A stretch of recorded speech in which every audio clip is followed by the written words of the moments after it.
ഇവിടെ അദ്ദേഹം നടത്തിയിട്ടുള്ള ഒരു പരാമർശം എന്നെ വല്ലാതെ ചിരിപ്പിച്ചു. അദ്ദേഹം പറഞ്ഞത് പിണറായി വിജയൻ അന്താരാഷ്ട്ര നിലവാരത്തിലുള്ള ഒരു മുഖ്യമന്ത്രിയായി മാറി എന്നാണ്. അല്ല, നിങ്ങൾ അപ്പുറത്ത് നിന്ന് അന്താരാഷ്ട്ര നിലവാരത്തിലുള്ള മുഖ്യമന്ത്രി എന്ന പുതിയ പ്രയോഗമാണ്. തീർത്ഥാടനത്തിന്റെ ആദ്യത്തെ ദിവസങ്ങളാണ്. ആദ്യത്തെ ദിവസങ്ങളിൽ ഇതുപോലെ തിരക്കുണ്ടാവുക അഭൂതപൂർവമാണ്.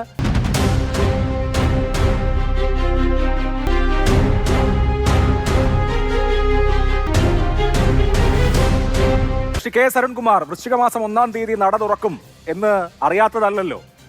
ഈ തയ്യാറെടുപ്പാണ്, മണ്ഡല മകരവിളക്ക് ഉത്സവത്തിനുള്ള തയ്യാറെടുപ്പാണ് അതിനു മുമ്പുള്ള 10 മാസം നടത്തുക. എന്നിട്ടും എന്തുകൊണ്ടാണ് തീർത്ഥാടനത്തിന്റെ ആദ്യത്തെ ദിവസങ്ങളിൽ തന്നെ ഭക്തർക്ക് ഇത്രയും വലിയ ബുദ്ധിമുട്ടുണ്ടായത് എന്നുള്ളത് പരിശോധിക്കപ്പെടേണ്ടതല്ലേ? മണ്ഡലകാലം എന്നാണ് തുടങ്ങുന്നതെന്നൊക്കെ കൃത്യമായി നമുക്കറിയാം. ശബരിമലയുമായി ബന്ധപ്പെട്ടുകൊണ്ട് എല്ലാ തരത്തിലുള്ള മുന്നൊരുക്കങ്ങളും നേരത്തെ തന്നെ പൂർത്തീകരിച്ചു. മക്കളെ, നിന്റെ ഒരു ഫോട്ടോ എനിക്ക് കിട്ടൂടാ, ഫ്രെയിം ചെയ്ത് വീട്ടിൽ കെട്ടിത്തൂക്കാനാ. ഈ തവണ ഒരു പ്രത്യേകതയുള്ളത് ആഗോള അയ്യപ്പ സംഗമവും അതുപോലെ തന്നെ രാഷ്ട്രപതിയുടെ ശബരിമല ദർശനവും ഉണ്ടായിരുന്നു. രാഷ്ട്രപതിയുടെ അയ്യപ്പ ദർശനവുമായി ബന്ധപ്പെട്ടുകൊണ്ട് തന്നെ എല്ലാ തരത്തിലുള്ള മുന്നൊരുക്കങ്ങളും നേരത്തെ തന്നെ പൂർത്തീകരിച്ചതാണ്. ഇവിടെ ഇപ്പോ ഈ 2 ദിവസം, അതായത് വൃശ്ചികം 1 ഇന്ന് ഉച്ച വരെ ശബരിമല ദർശിച്ച അയ്യപ്പ ഭക്തന്മാരുടെ എണ്ണം 1,96,594 ആണോ? ഭയങ്കര. അതായത് നവംബർ മാസം 16 വൈകിട്ട് നട തുറന്നപ്പോ 53,278 പേരാണ് ദർശനം നടത്തിയത്. ഇന്നലെ വൃശ്ചികം 1 ഒറ്റ ദിവസം 98,915, അതായത് 1,00,000-ന് ഏകദേശം ഒരു 1,500 പേരുടെ കുറവേ ഉള്ളൂ. അതിനൊന്നും ഇല്ലേ? അതിൽ വെർച്വൽ ക്യൂവുമായി ബന്ധപ്പെട്ടുകൊണ്ട് നേരത്തെ ബുക്ക് ചെയ്യുന്നവരെ കുറിച്ച് നമുക്ക് ഏകദേശം ഒരു ഐഡിയ കിട്ടും. സ്പോട്ട് ബുക്കിങ്ങുമായി ബന്ധപ്പെട്ടുകൊണ്ട് വരുന്നവർ അവിടെ വന്നിട്ടാണല്ലോ ബുക്ക് ചെയ്യുന്നത്. അത്തരത്തിൽ വന്ന ഭക്തന്മാരുടെ വലിയ എണ്ണമാണ് ശബരിമലയിൽ ഇത്തരത്തിലുള്ള ഒരു തിരക്കുണ്ടാകാൻ കാരണം. മനസ്സിലാക്കി കളഞ്ഞല്ല. ഇവിടെ വരുന്ന ഭക്തരെ സംബന്ധിച്ചിടത്തോളം ഒന്ന് യാത്രാ സൗകര്യം, KSRTC അടക്കം യാത്രാ സൗകര്യങ്ങൾ കൃത്യമായി അഡീഷണൽ റൂട്ട് ഇട്ടുകൊണ്ട് തന്നെ അതിന്റെ സംവിധാനം നേരത്തെ ചെയ്തിട്ടുണ്ട്. ശുചിത്വവുമായി ബന്ധപ്പെട്ടുകൊണ്ട് വളരെ നിർണായകമായിട്ടുള്ള ഇടപെടലാണ് നടത്തിയത്. ജൈവ മാലിന്യങ്ങളും അജൈവ മാലിന്യങ്ങളും എല്ലാം ഓരോ മണിക്കൂറിലും ശുചീകരിക്കാൻ വേണ്ടിയിട്ടുള്ള മുന്നൊരുക്കങ്ങൾ കൃത്യമായി നടപ്പാക്കിയിട്ടുണ്ട്. ഭക്ഷണവും കുടിവെള്ളവും ഉറപ്പുവരുത്തുന്നതിന് വേണ്ടിയും ചെയ്യാവുന്നതിന്റെ പരമാവധി ചെയ്തിട്ടുണ്ട്. ഇപ്പൊ ദർശനത്തിനായിട്ട് വരി നിൽക്കുന്ന ഭക്തന്മാർക്ക് ശരംകുത്തി മുതൽ വലിയ നടപ്പന്തൽ വരെ പൈപ്പിലൂടെ തന്നെ ചൂടുവെള്ളം കിട്ടും. ബാരികൾക്ക് ഇടയിലൂടെ തന്നെ കിയോസ്കുകൾ വെച്ച് ആ പദ്ധതി കഴിഞ്ഞ വർഷം നടപ്പാക്കിയ പദ്ധതി അതേപോലെ തന്നെ നടപ്പാക്കുന്നുണ്ട്. സാർ, അവൻ പറയുന്ന ഒരു ഒറ്റ അക്ഷരം വിശ്വസിക്കാൻ കൊള്ളില്ല. ഒരു അന്തവും കൊണ്ടില്ലാത്ത വർത്താനം സാർ അവന്റെ. പമ്പ മുതൽ സന്നിധാനം വരെ 56 കേന്ദ്രങ്ങളിലാണ് ചുക്കുവെള്ള വിതരണം ഉള്ളത്. അതുപോലെ കേരള വാട്ടർ അതോറിറ്റിയുടെ കുടിവെള്ളമായി ബന്ധപ്പെട്ടുകൊണ്ടുള്ള ടാപ്പുകളും അതിന്റെ സൗകര്യങ്ങളും എല്ലാം കൃത്യമായി തന്നെ ഒരുക്കിയിട്ടുണ്ട്. സംശയമൊന്നുമില്ലല്ലേ? മറ്റൊന്ന് ശുചിത്വവുമായി ബന്ധപ്പെട്ടുകൊണ്ടാണ്. 1005 ശൗചാലയങ്ങളാണ് സന്നിധാനത്ത് തന്നെ ഉള്ളത്. അതിൽ 885 എണ്ണം സൗജന്യമാണ്, 120 എണ്ണം പേ ആൻഡ് യൂസ് ആണ്. അതുപോലെ ശരംകുത്തി പാതയിൽ തന്നെ 164 സൗജന്യ ശൗചാലയങ്ങളുണ്ട്. എനിക്കൊന്ന് കക്കൂസേ പോണം, നിന്നെ കൊണ്ട് അത്രയും സാധിച്ചു. കൂടുതൽ ആളുകൾ വന്നാൽ എങ്ങനെ കൈകാര്യം ചെയ്യുമെന്ന് സംബന്ധിച്ച് കൃത്യമായിട്ടുള്ള ഒരു മുന്നൊരുക്കമോ പ്ലാനോ അത് സംബന്ധിച്ചിട്ടുള്ള പ്രൊഫഷണൽ ആയിട്ടുള്ള ഒരു സമീപനമോ കേരളത്തിലെ സർക്കാരിന്റെ ഭാഗത്തുനിന്നും ദേവസ്വം ബോർഡിന്റെ ഭാഗത്തുനിന്നും വിവിധ വകുപ്പുകളുടെ ഭാഗത്തുനിന്നും ഉണ്ടായില്ല എന്നുള്ളത് ഒരു വസ്തുതയാണ്. സത്യമാണെങ്കിലും എനിക്ക് അംഗീകരിച്ചു കൊടുക്കാൻ പറ്റുമോ? ഇവിടെ അരുൺകുമാർ വായിച്ചിട്ടുള്ള കണക്കുകളുണ്ട്. ആ കണക്കുകൾ ഒക്കെ കണക്കുകളിൽ മാത്രമാണ്, അല്ലെങ്കിൽ രേഖകളിൽ മാത്രമാണുള്ളത്. ശബരിമലയിൽ ഒറ്റ ബയോ ടോയ്ലറ്റ് പോലും പമ്പയിൽ പ്രവർത്തിക്കുന്നില്ല. അവിടെ ജനങ്ങൾ കുറേ കാലത്തിന് ശേഷം മലമൂത്ര വിസർജനം പമ്പാ നദിയോരത്ത് നടത്തേണ്ട ഏറ്റവും ഗതികെട്ട സാഹചര്യം ഉണ്ടായിരിക്കുന്നു. അങ്ങോട്ട് കയറിപ്പോകുമ്പോൾ സാധാരണ കുടിവെള്ള വിതരണം ഉണ്ടാകും. ഈ കുടിവെള്ള വിതരണം എവിടെയും കാര്യക്ഷമമല്ല. കുടിവെള്ള വിതരണം നടത്തുന്നില്ല. നിങ്ങളും ഇത് വിശ്വസിക്കരുത്. ഇയാൾ ആജ്ഞാപിച്ചാലുടനനുസരിക്കാൻ നാട്ടുകാർ തന്റെ കൂലിക്കാരൻ. അപ്പോൾ പരിചയസമ്പന്നരല്ലാത്ത പോലീസ് ഉദ്യോഗസ്ഥരെ നിയോഗിച്ചിരിക്കുന്നു. പോലീസിന്റെ ഭാഗത്ത് വലിയ വീഴ്ച സംഭവിച്ചിരിക്കുന്നു. തിരക്ക് നിയന്ത്രിക്കുന്നതിൽ ക്രൗഡ് മാനേജ്മെന്റ് നടത്തുന്നതിൽ പ്രൊഫഷണൽ ആയിട്ടുള്ള സമീപനം ഉണ്ടായിട്ടില്ല. ഒരു തരത്തിലുള്ള പുതിയ സംവിധാനങ്ങളോ അതല്ലെങ്കിൽ ആധുനിക സംവിധാനങ്ങളോ ഏർപ്പാടാക്കുന്നതിൽ ഈ സർക്കാർ പരാജയപ്പെട്ടിരിക്കുന്നു. ഞാനിത് വിശ്വസിക്കില്ല. ഇവിടെ ഇപ്പോൾ ആഗോള അയ്യപ്പ സംഗമം നടത്തിയതിന്റെ ബേനി പറയുകയാണ്. ആഗോള അയ്യപ്പ സംഗമത്തിന് വന്ന മുതലാളിമാരൊക്കെ കുമരകത്ത് റിസോർട്ടിലാണ് താമസിച്ചിരുന്നത്. ഇവിടെ പാവപ്പെട്ട അയ്യപ്പ ഭക്തർ വരുമ്പോൾ എവിടെയാണ് അവർ നിൽക്കുന്നത്? അവർക്ക് ഇത്തരം കുമരകത്ത് റിസോർട്ടിന്റെ ആവശ്യമൊന്നുമില്ല. മിസ്റ്റർ ഭരണകക്ഷിയാണ്, നിങ്ങൾ ഇതിൽ ദുഃഖിക്കേണ്ടി വരും. അവർ വരുന്നത് കാനന്റെ പാത ചവിട്ടി കയറി, അവിടെ കല്ലും മുള്ളും ഒക്കെ ചവിട്ടി കയറി, 18-ാം പടിയും കയറി 40 ദിവസത്തെ വ്രതമെടുത്ത് ഇരുമുടിക്കെട്ടുമായി അവർ വരുന്നത് അയ്യപ്പനെ ദർശിക്കാൻ വേണ്ടിയിട്ടാണ്. അവർക്ക് നിങ്ങളുടെ പഞ്ചനക്ഷത്ര സൗകര്യങ്ങളിൽ ഒന്നും ആവശ്യമില്ല. നിങ്ങൾ അതിര് കിടക്കുന്നു. അല്ല സുഹൃത്തെ, ഇവിടെ അവർക്ക് വേണ്ട പ്രാഥമികമായിട്ടുള്ള സൗകര്യങ്ങൾ, അവരുടെ തീർത്ഥാടനം സുഗമമാക്കാനുള്ള പ്രാഥമികമായിട്ടുള്ള സൗകര്യങ്ങൾ ഏർപ്പെടുത്തേണ്ട ബാധ്യത ഉണ്ടായിരുന്ന ദേവസ്വം ബോർഡിനും സർക്കാരിനുമായിരുന്നു. അവരതിൽ പരിപൂർണമായി പരാജയപ്പെട്ടു.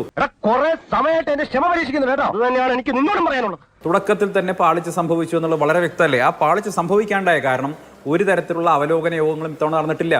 ഒരു തരത്തിലുള്ള അവലോകനവും നടന്നില്ല എന്ന് മാത്രമല്ല, വകുപ്പുകളുടെ ഏകോപനം ഉണ്ടായില്ല. ഉണ്ടായിരുന്നെങ്കിൽ ഇതുപോലെ സംഭവിക്കില്ലായിരുന്നു. നിലയ്ക്കലിൽ നിന്ന് വലിയ വാഹനങ്ങൾ കടത്തിവിടാത്തൊരു പ്രശ്നമുണ്ട്.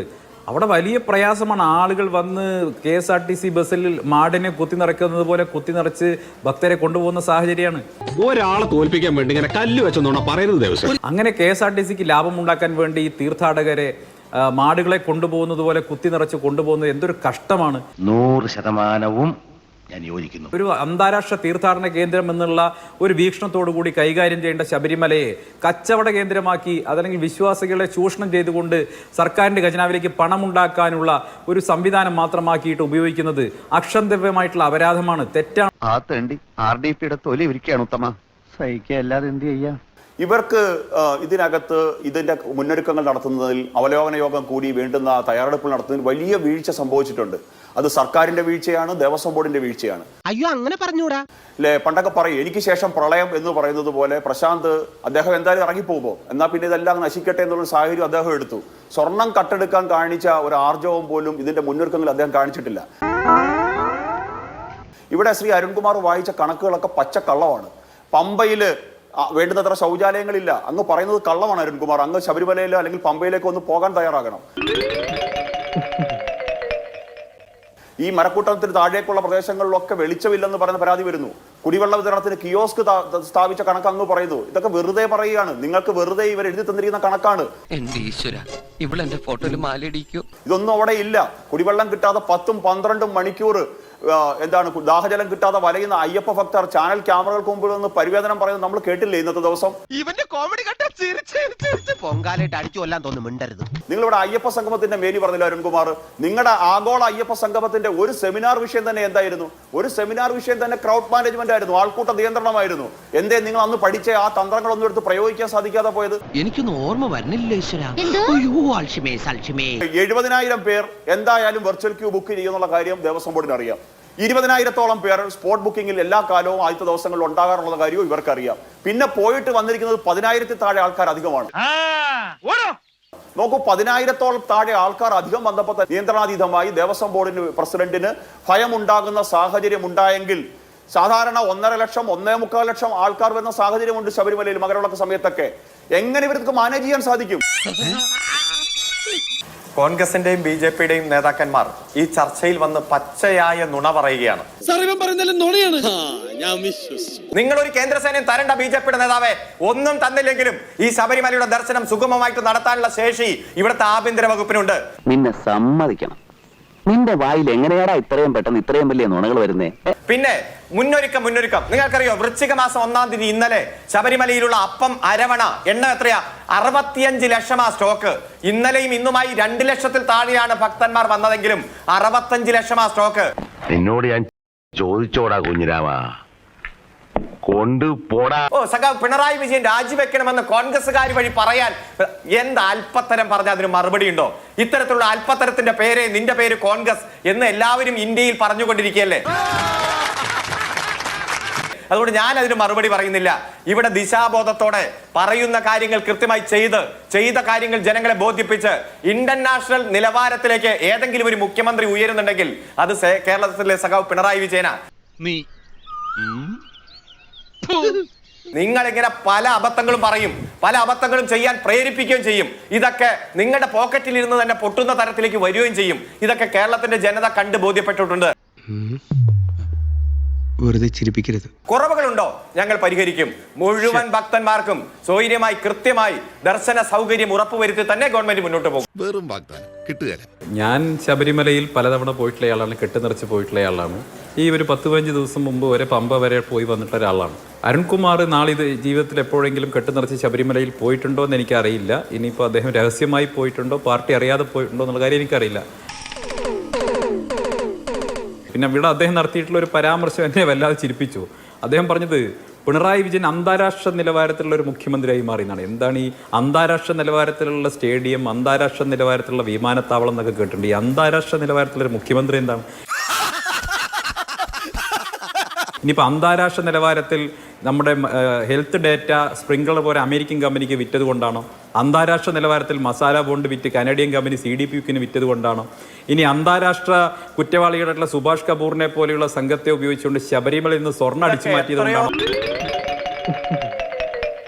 അന്താരാഷ്ട്ര മുഖ്യമന്ത്രി എന്നൊരു പുതിയ വിളിപ്പേര്. അല്ല, നിങ്ങൾ അപ്പുറത്ത് നിന്ന് ഇപ്പുറത്ത് നിന്ന് അന്താരാഷ്ട്ര നിലവാരത്തിലുള്ള മുഖ്യമന്ത്രി എന്ന പുതിയ പ്രയോഗമാണ്. സന്തോഷായി, നല്ല സന്തോഷായി. കൊള്ളിച്ചിടിക്കാൻ എനിക്ക് അറിയാൻ മേലഞ്ഞിട്ടല്ല, ഈ തടി ഇത്രയും പെരുപ്പിക്കാൻ ഞാൻ എന്തുമാത്രം പണം ചെലവാക്കിയെന്നറിയോ?